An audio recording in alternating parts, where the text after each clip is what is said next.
Hello, this is Paula Guthrie from Creating Purpose with Pau, and I welcome you to the Spanglish World Network and Her Network on Zingo TV channels 250 and 251. Please remember to download Zingo TV app on the respective app stores.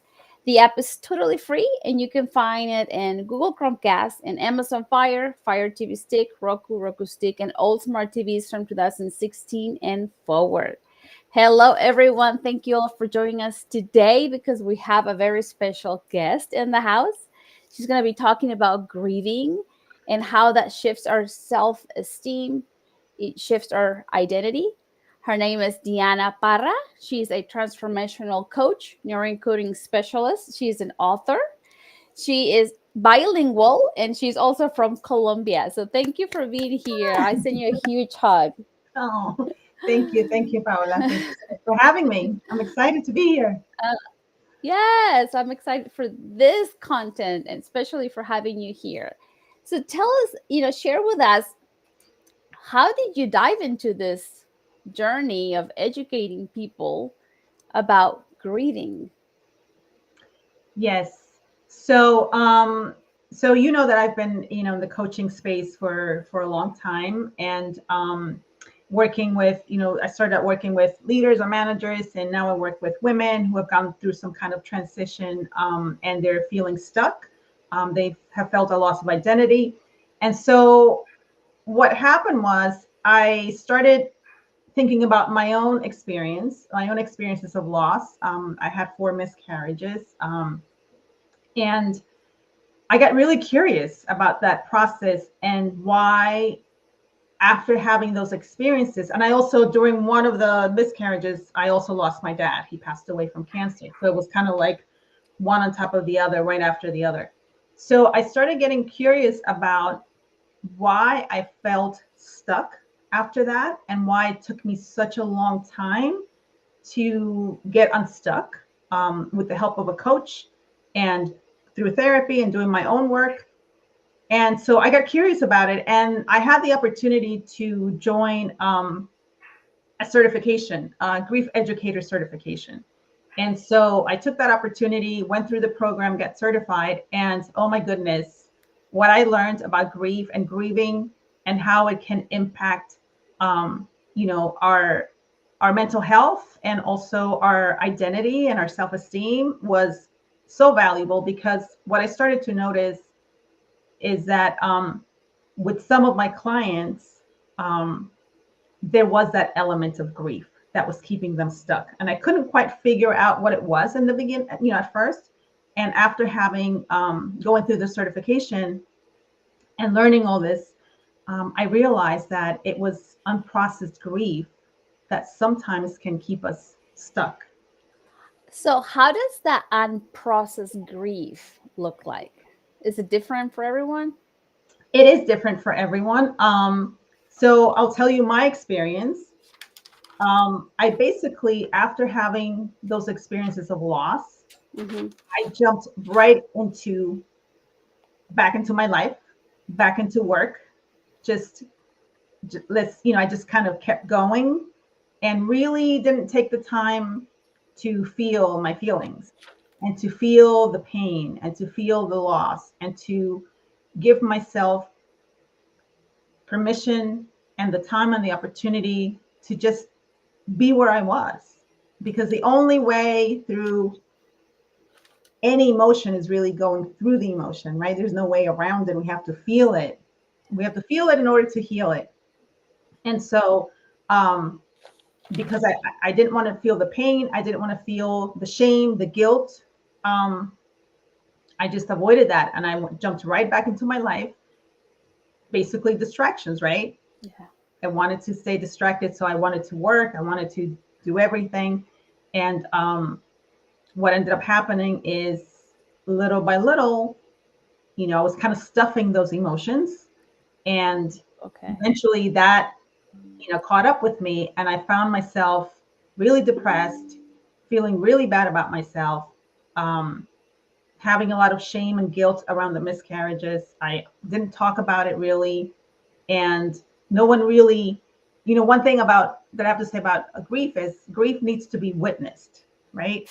We need people around us to witness our grief. And that didn't happen because people didn't know that I was pregnant and that I had a miscarriage. Mhm. And part of that is our culture here. I mean, as women, we hear, don't tell anyone you're pregnant until after you've made that, right? Mhm. And so, because then if you have a miscarriage, then no one needs to know, Mhm. which then creates a lot of shame and a lot of guilt. Um, and in my case, and I'm sure in many women who have had a similar experience, their grief isn't witnessed. So we don't get the support, that we need. Okay. And it sounds like, there must be a support Yes. to help you with grief. Yes. So, That's a very important piece. Hmm. how many years did it take you to find out that you needed to grieve, that you needed help? Too many. Too many. It was over 10 years. Wow. Over 10 years. And so that's the thing when I say, we kind of get stuck if we don't process our grief, right? And then it becomes more of like a complicated grief because, the grieving process is different for everyone. And there is no like specific timeline where like, okay, you grieve for a year and then you should be like kind of over it or, past the grieving.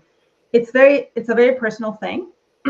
So it's very different for each individual. But one thing I learned is that uh, if it goes like over 2 years and it's really impacting your mental health and your life, then it becomes more like what they call complicated grief, Hmm. right? And so I believe that's what happened to me. And then it took me a while to kind of unprocess that. And I had to start with, in therapy, kind of going back and grieving the losses, and giving myself permission to feel those emotions so that I could then kind of like release that. Yeah. Yeah, because sometimes we don't we don't like to feel the pain, and then you say we get busy, we cover up with things that we have to do, our to-do list.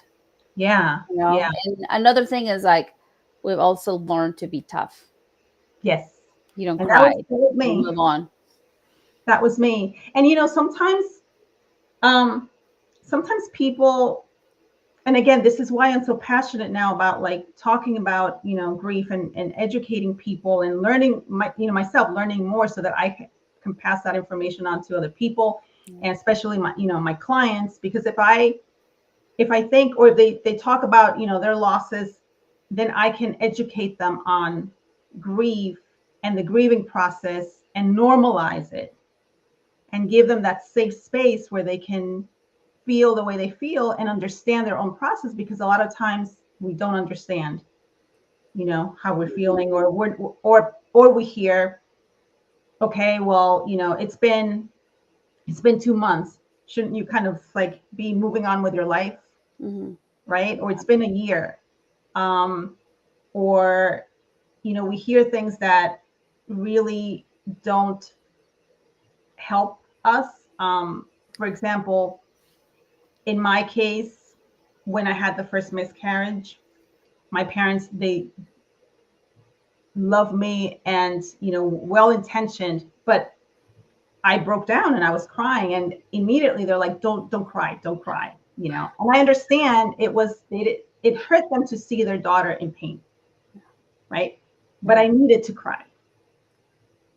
And so it's little things, even little things like that. It's like it was okay for me to cry. I mean, it was kind of expected for me to cry, right? And so Yeah. then you kind of learn like, oh, okay, I shouldn't cry. And then it becomes like, I shouldn't talk about this because other people can't handle it. You don't want to cause them pain, or Exactly. like share your pain because you don't know what to Exactly. do with it. Exactly. But in reality, it's like, in that situation, the person needs other people to hold that space for them, Mm. you know? Yeah. Wow. It's like you're teaching us for, whenever we are on the other side, Yeah. how to support those who might be grieving. Could be a breakup. It could be your grieving is different. Tell us, okay, before we go dive into that, tell us the stages of grieving. Okay, so there are 5 stages, right? And there's a book, and you can find it out there, by Elizabeth Kubler-Ross, and she is the one that really, she was a pioneer, and she wrote about the grieving process, and she kind of came up with these stages based on what she witnessed, what she, in her experience, right? So the first stage is, denial, and it's kind of like, you know, you can't believe it, right? It's like that really didn't happen, that loss, that person isn't really gone. um, then the second stage is anger. You feel angry about the loss, right? Maybe you even feel like the person abandoned you, even though it wasn't their choice. Then we have the third one, which is bargaining. You kind of like, well, maybe if I had done this, they wouldn't have gotten in the car and the accident wouldn't have happened. So in your mind, you start playing different scenarios as to how things could have been different, or something you did could have changed the outcome. Then the next stage is depression, where you just feel the pain and the sadness, and I'm not talking about like clinical depression. I'm talking about just depression, right? And then the fifth stage is acceptance, where you kind of accept what's happened. Now, my mentor, the one that I was certified by for the grief educator, he worked closely with Elizabeth Kubler-Ross, and they co-wrote books, and things like that. And so he more recently wrote a book, and it's basically on the 6th stage of grieving, which I love because it's finding meaning. Finding meaning. And he did that. I think he started writing the book, and he had kind of put it aside, and then he lost his son, and then he went back to the book and wrote Finding Meaning, because I guess that's what helped him. Okay. Yeah. So finding meaning is really, um, it's finding meaning. Not doesn't need to be anything huge, but it can be finding meaning not in the loss itself, but finding meaning in maybe your relationship with that person. Maybe you learned something from that person. Maybe their loss has now made you appreciate life more. That could be finding meaning. It could be that you decide to help other people. So it's really for the person to decide what that meaning is for them. Okay. You know.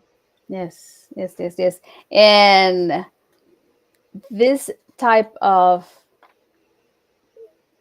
like steps can happen in what are some of the grieving examples? Because the first thing that comes to my mind is when you lose someone as they're not physically here on earth anymore. Mm-hmm. Usually that's the main association that we have, but we could be grieving different things. Could you explain a little bit what are Yeah. some, what could be like grieving? What overtakes grieving? It's not just losing someone physically. Right. Right. And before I answer that question, let me just say that the stages of grieving, some people, that's a misconception people have, that they go in order. Like you go from denial to anger, that it's a process, like a linear process, and it's not. There's stages, and you can kind of go around the different stages. And sometimes you go back and forth, so you might be in acceptance, but then you go back to like anger, and then you go, so they're not linear. Okay. Because grief isn't that simple. you know Yeah. so yeah, so going back to your question, when we're talking about, let's say someone loses their job, right? So they might be initially in denial, like, I can't believe this happened, I can't believe that they let me go, I've been there for so many years, right? And then they might go into anger. Oh my God, I can't believe they did that to me. Like I've been such a loyal employee. And then they might go into acceptance, like, okay, well, I can't do anything about this. I need to find another job. Let me look for another job, Mm-hmm. And then again, so it's like, it's not a linear process, so it's really, if the person experiences the event as a loss, then they can, go into grieving, Oh, you know, yes. not, and again, because it's such a personal experience, Mm-hmm. it can be very different for different people. Like, again, someone might lose their job and they might be like, great, now I Yes. do what I want to do. They're not, Yes. they're not Or grieving. or a divorce, like you lose a relationship. It could be like, oh my goodness, can't believe this happened to me. And you might be stuck in that, Exactly. like, no, I'm still married, or, like, don't want to let it go. And the Yeah, other person might be like, oh, I'm free. I'm exactly. out of here. So, Yeah. Yeah. okay. So that's why grief is such a personal thing. It's such a personal experience. Yeah, Hmm. definitely. Yeah. And even though it's a very delicate, in a way, subject, it's needed to Hmm. be open. This type of conversations are needed so that we kind of know what strategies, what steps are out there that people, have available, the Yeah. content, to, Yeah. Yeah, I completely agree. And that's why, I'm so passionate about this, because I realized when I went through the grief educators program that, oh my gosh, I didn't know, you know. our friend Yayoi is here. She said Um, it is they a matter always- of perspective. Yeah. yeah, yeah. Yes. Yes. Yes, it does. It takes many forms. And that's the thing, like, we're not educated on grief. In fact, we want to avoid that topic. We Oh, want yeah. to avoid grief because we want to avoid death. Anything that we perceive as like negative or that doesn't make us feel good, we want to shy away from. And Yeah. so when it comes up, because it's part of life, death is part of life. I mean, think about it. I was one of those people that, I often didn't know what to say to someone that had experienced, the loss of a loved one.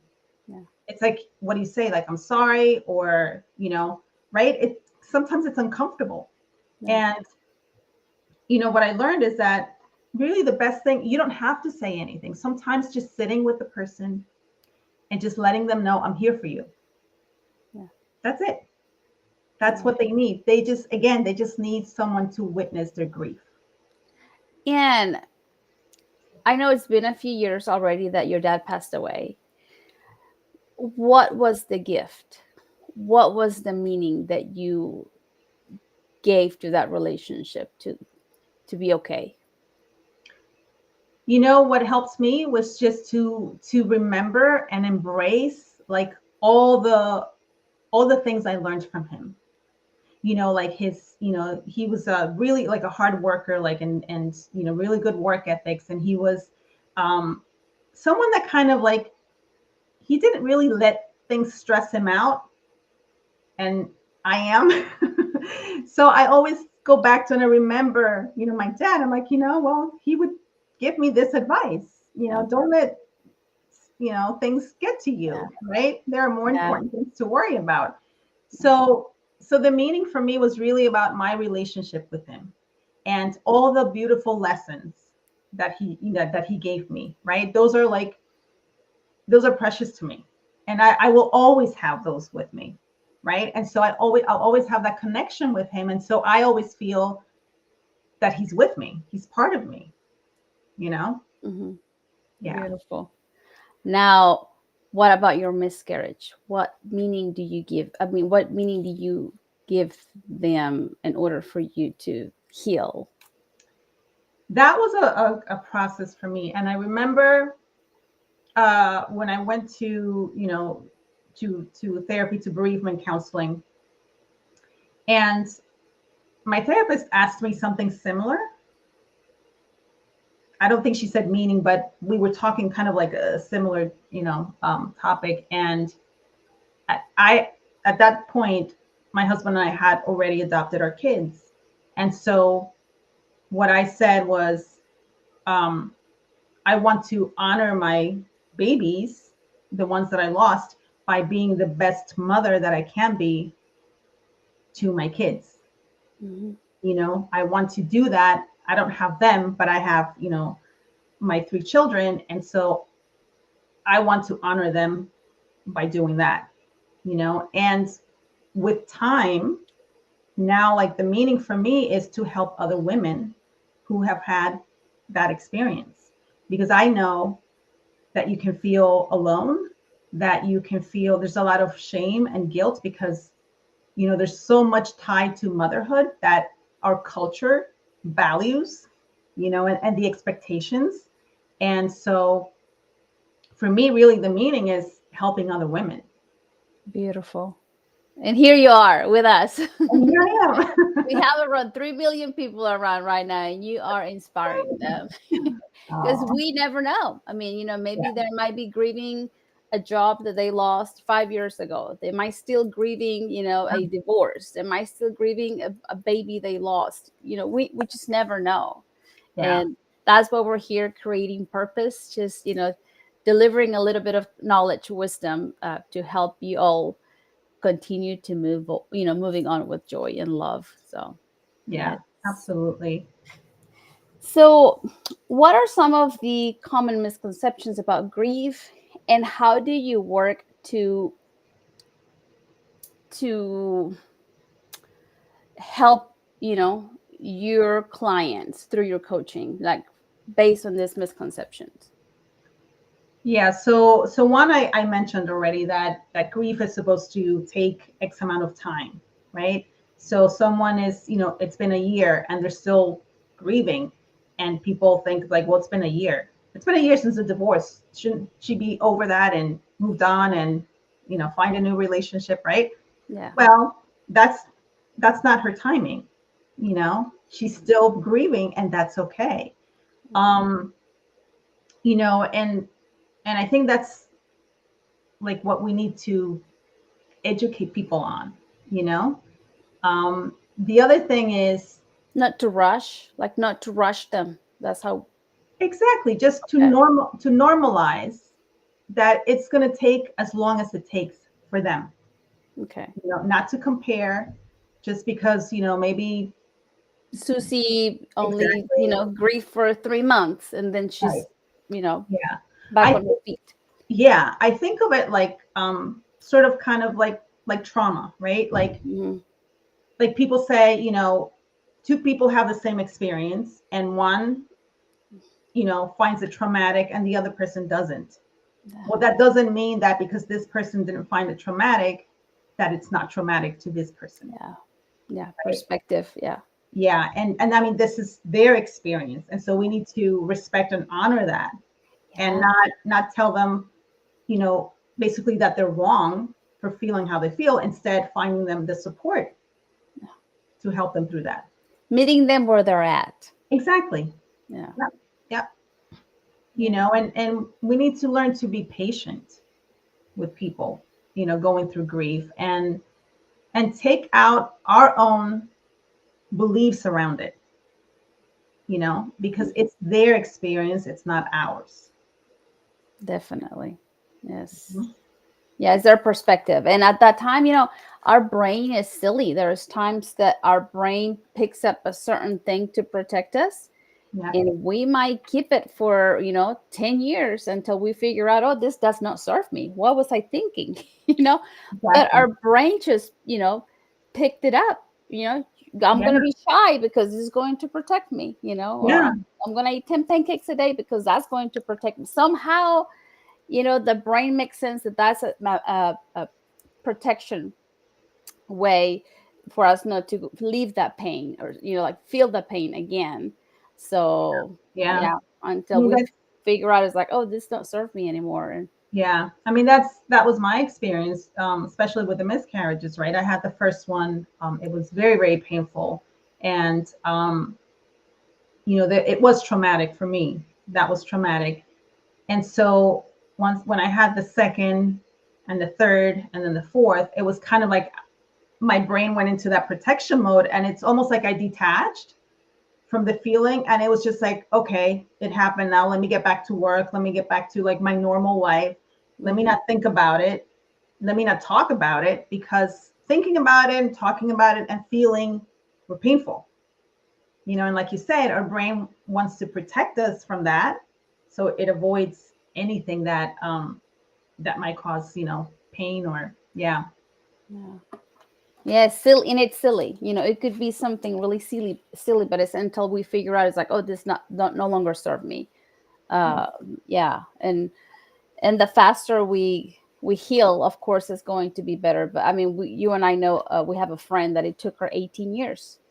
You know, Mm-hmm. 18 years to find herself again because Mm-hmm. she was grieving for Yeah. 18 years. Yeah. You know, and that's where we, you know, we go into that could have been like complicated grief, right? Because yes, it doesn't, there is no timeline, but 18 years is, you know, and for Yeah. me it was like over 10 years. And I think when you start to and that's what I look for in my clients is how long ago was the experience, the loss, Yeah. and is it still impacting their life, and Yeah. how, you know, are they still feeling, are they still constantly talking about the loss, are they feeling depressed over the loss, are they feeling anxious over the loss, you know. It's kind of like they're, and that's how I can tell, like it's kind of like your brain is stuck there, like literally in that loop, you know.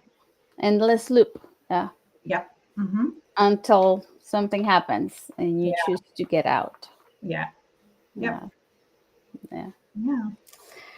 Oh, good is really good content. And I'm, you know, like it's delicate. It feels like a very soft, Yes. but it's needed. You know, we Yeah. need to talk about it because you don't want to be stuck in that grief for 18 years like our Right. friend. You don't want to be stuck for 10 years like Diana. Yep. Uh just Yeah. you don't, and the tools are out there, the strategies are out there, and we're here to deliver our wisdom.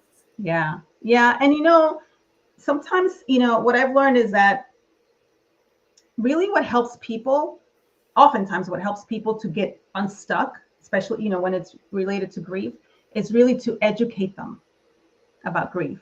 Because then they start to realize that, oh, like it is normal for me to feel this way. You know, it is it is okay for me to talk about it. It is okay for me to find support. It is okay for me to whatever, go find a therapist, a coach, whatever the support is, a family member. Um, and and then again, the other piece is just educating people in general, so that when they have someone, a friend, a loved one, a coworker that has experienced a loss and they're kind of in that, you know, in that grief, that they know how to give them support, and that they know how to, you know, let them know that whatever, however they're feeling, it's normal, it's okay, you Mhm. know. Yeah, I got you, like I got you. I'm Yeah. here. Yeah. Mm-hmm. Yeah, that's Yeah. beautiful. uh so some women might find themselves stuck in the grieving process. How do you address this unresolvable grief, you know, and guide them towards the path of healing and acceptance? You know, like acceptance, it's Mm-hmm. big. Yeah. Yeah. Michael, thank you for being here. Hi, Michael. Uh, Yes, yes, I agree. These conversations are important. Um, so the first thing I do is to just education, educate them about grief, normalize it, because it is a normal part of life and our experiences. Um, and then depending on, you know, where they are, I start um, giving them the support that they need, and, you know, giving them different tools, techniques, strategies that they can use, you know. And oftentimes part of that is also, you know, empowering them as they learn about grief to pass that information on to their loved, the people around them, you know, their husband, their kids, so that they can also start understanding my client. And just talking about it, right, Yeah. Diana? Like just getting the baby steps of like talking about this is what happened to me 5 years ago. Huh. I still feel this. I still, I'm dealing with this. Because I think one of the best therapies is just talk about it to someone. Yeah. Yeah. You know, it's not it's not easy to talk about. And again, depending on the situation, the loss, the experience. Like I said, in my case, you know, and for many women who have experienced a miscarriage, there's guilt and shame. You know, did I do something wrong? Did I do something to make this happen? And then there's, like I said, the shame of, you know, I can't be a mother, or I can't have biological children. And, you know, the world kind of expects that, right? And you know, I thought I was going to be able to do that. And, you know, what is my husband going to think now? What are my parents going to think? And what, you know, all these things. And that's where it gets tied to our identity, Mm. you know, and it Yeah. kind of complicates things, because now it's like, if I'm not processing my grief and I'm kind of stuck, now I'm really stuck in that loss of identity, you know, of like, okay, I'm not going to be a mother. What does that mean? Right? And so Mhm. then that leads to more shame and more guilt, and we start stacking it. And so instead of kind of being able to get ourselves out of that, we're kind of like, you know, um, digging ourselves deeper in that, unless we get the help that we need. Yeah. And, here we go. When is the best time to get help? Anybody that I know anybody in our audience right now that might be dealing with grief, what would you tell them? I think if you, anyone experiencing grief, should be able to have someone, it can be a family member, it can be a trusted friend, that is willing to, like I said, sit with them, that's willing to meet them where they're at, that's willing to listen to them. Maybe they want to talk about how much they miss the person. You know, maybe they want to talk about, I can't believe that, you know, they let me go when I had been there for 20 years. It's so unfair, right? So the support is really not about solving anything. It's just really listening. And that is truly like what it is. It's just sitting with them, listening and witnessing the grief, Okay. right? Being there. Being there for them. Now, if it's something that's impacting, really, like they're impacting their life in a negative way, like it was for me, like I started to get depressed. I started to really just become very negative. Eventually to the point where like I no longer wanted to be here, right? And I'm holding a bottle of pills in my hand. I knew at that point that I needed help, you Okay. know. Yeah. So at any point, you know, there's no like right or wrong with grief. So at any point that you feel you need help, you need support, just reach out to someone, find somebody, you know. How, here we go back. You just shared something very important that probably a lot of people have, thought, at least thought, I don't want to be here. The pain is too much. What was your turn away that you said, okay, I'm not going to do that? What was the decision, like what allowed you to say, I'm not going to do that? There's better ways to heal. For me, it was really like I sat on my bed. I remember that day so clearly. I sat on my bed, I took out a bottle of pills, and I was just like, that's it. Like, I no longer want to be here.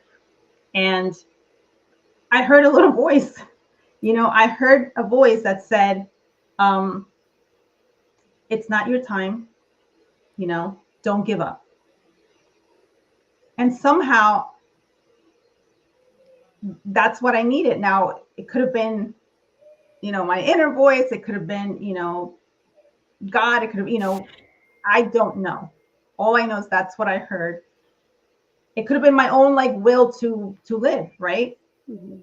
And so I put the bottle of pills away, and immediately I found, a professional. I found a therapist, and I called and I made an appointment. And she was like, coming tomorrow. Wow.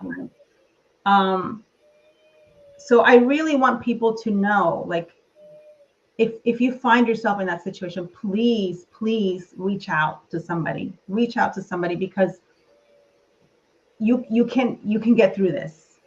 You can get through this, and one day you will look back and you know realize that your life is very different now, and that you were able to get through that pain, and that um, your life can go on, and you can create whatever kind of life you envision. You can create that. It takes time, and there are many steps, but you can get there. And it's not a competition. There's no, just take your time, but really just seek help, reach out to someone, because there are people out there, that can help you. Even just a trusted friend. Share how you feel. A lot of times, that's the other thing. When we have those feelings, I know for me that was the case, where you feel so bad, you feel depressed, you feel like you no longer want to be here. That creates more shame, and sometimes more guilt, because in my case, I had my 3 kids, and I had, a wonderful husband, and family, extended family, and all that. And so I felt like, why do I feel this way? I have an amazing family, I have a loving husband. Why can't I just be okay? you know Yeah. Yes. Wow. Thanks for sharing. That's, I know that's very personal. So thanks for sharing with our beautiful audience today. Because, like, I know there's people out there that have thought, at least have the thought, or like, it would be easier if you know, if yeah they yeah were no longer here. yeah and I share that. And for many years, I didn't talk about that. I didn't talk about the miscarriages. I didn't, I never thought, this is like, I never thought that I would one day like be here, like, sharing all that. But the thing is that, with, all my inner work, all of the work that I've done, and like I said, this is part of like the meaning, right? This is my meaning. Yeah. It's like, I can't do anything about the losses. I can't change that. But what can I do now, today, tomorrow, moving forward, to make that, so that it didn't happen for, you know what I mean? So that, Yes. Yes. Yes. Yes. yeah, so there's meaning. And so yeah, so that's why I'm I share that with people now, because I want them to know that I've been through, those experiences. I felt, awful at one point. I didn't want to be here anymore, yet here I am. Wow. Tell us about the identity and the self esteem of someone that went through a traumatic loss. What happens to that identity and self esteem?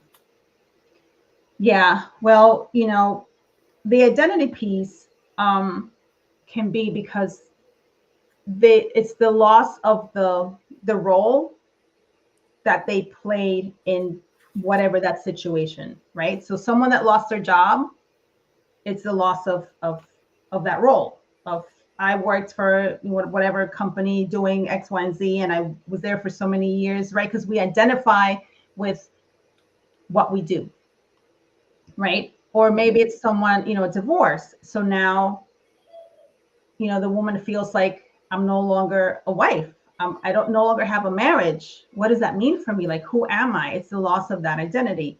In my case, the loss of that division of motherhood, you know?